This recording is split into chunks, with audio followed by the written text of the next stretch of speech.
Thompson and Sons. Here they come, ladies and gentlemen.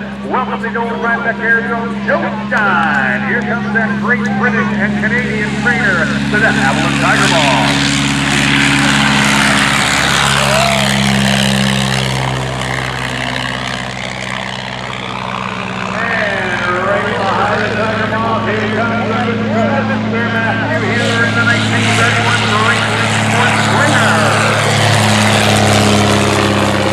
Yay, go Orange!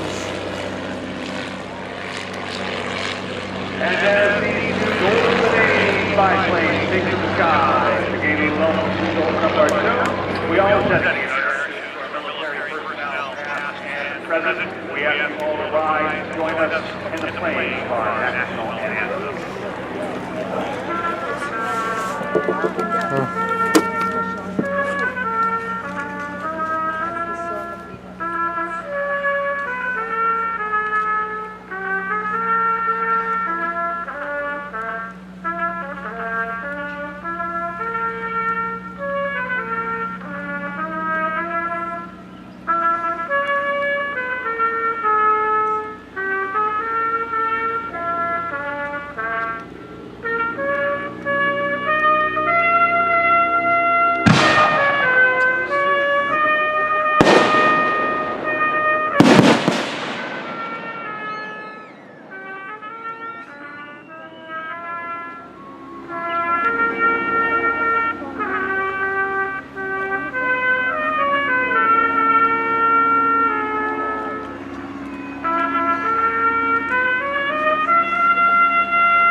To hear our country's national anthem. Thank you, gentlemen. High in the sky, boys and girls, are golden age biplanes. The Haviland Tiger Ball, great lake sport trainer. Now, those of you who have been here before, you probably recall how we open up our air show. Well, don't let anybody know. For you first-time visitors, in the cockpit of these two airplanes, our pilots have with them a standard household item, something you're all very familiar with, something you may have been in contact with today. Going to be a little bit tough to see against the gray sky. We'll try and help you out, or maybe you can help me out. My vision isn't what it used to be. But they'll be rounding around the center of the air show circuit here. I'm not sure who's going to go first. We'll see who breaks the formation first. But here they come. Tiger Moth out of the lead. Great Lakes right behind. We'll talk a little bit about each of these airplanes once they break their formation up there at altitude. 1,500 feet thereabouts. As they approach center stage, one of these airplanes will peel off and leave the sky to his flying partner. Let's see who's going to dive away here.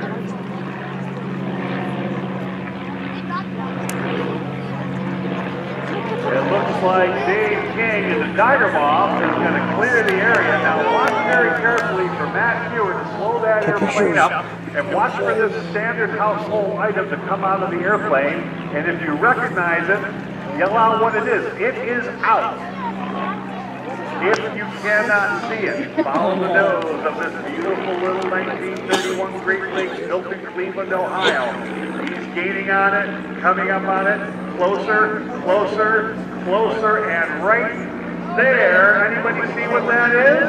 Toilet paper. You've got that Delsey toilet paper, the white and fluffy brand from 1931. And this is a fantastic, Jesse Fine Delsey dive. How many times can he cut that ribbon before he gets to the ground? Matt's got cut number 1. Here comes cut number 2.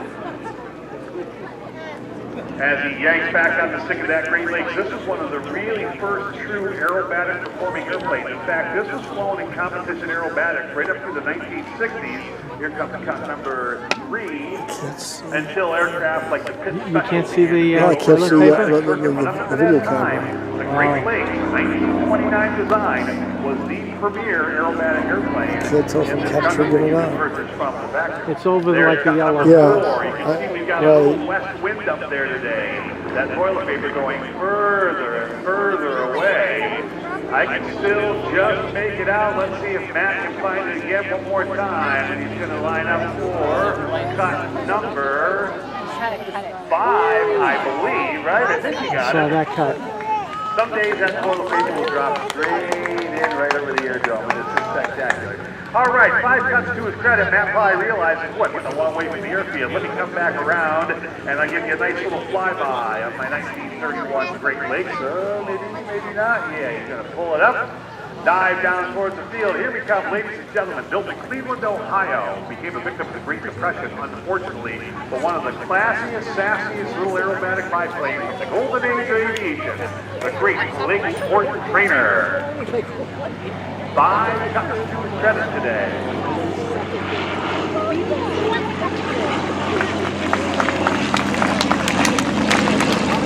That particular Great Lakes is powered with a 6-cylinder, 200 horsepower Ranger engine, giving it a nice little tap. Now, Bruce, take care of the plane. I'd rather get pictures of the plane. He grew up here in Rhineback. He's done it all here. Now he's one of our main pilots. Let's watch for the toilet paper to come out of the Hamlet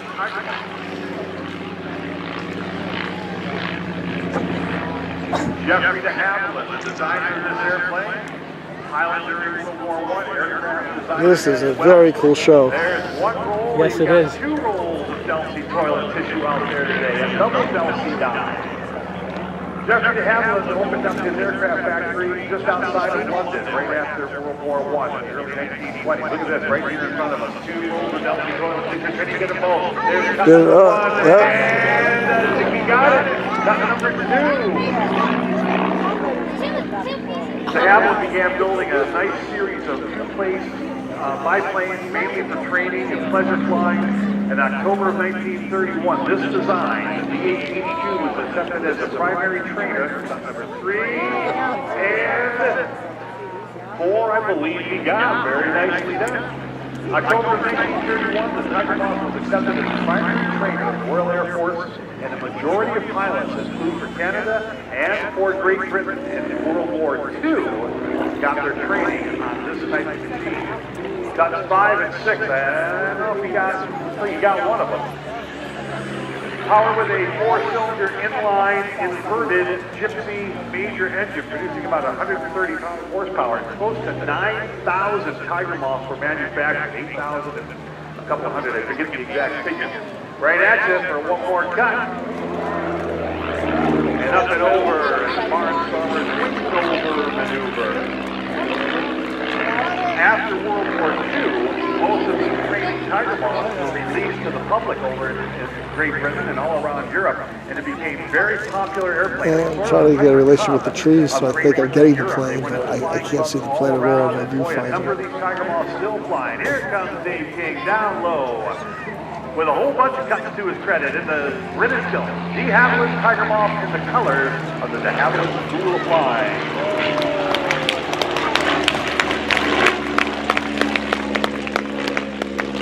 I gotta see the plane now.